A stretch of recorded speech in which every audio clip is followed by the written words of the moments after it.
Jungkook একবার আর্মিদেরকে নিয়ে কিছু বলছিল। আমি জানি না তোমাদের মনে আছে কিনা, সে একবার বলছিল যদি কোনো ছেলে তোমাকে দেখে রাস্তায় শীষ বাজায় তাহলে তুমি তাদের দিকে ঘুরেও তাকাবে না, কারণ তুমি একজন মেয়ে, রাস্তার কুকুর না। সে একদিন এটাও বলেছিল আমাকে একজন আইডল হিসাবে ভালোবাসো, নাকি তোমার হাজবেন্ড হিসেবে, কারণ আমি জানি তোমার জীবনে এমন একজন আসবে যে তোমাকে অনেক বেশি ভালোবাসবে।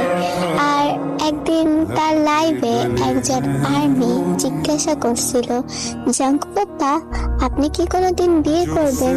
তখন জাংকুক সেই কমেন্টের রিপ্লাই দিছিল যে না, আমি কখনো বিয়ে করব না, কারণ আমি আমার আর্মিদেরকে অনেক বেশি ভালোবাসি, অনেক বেশি।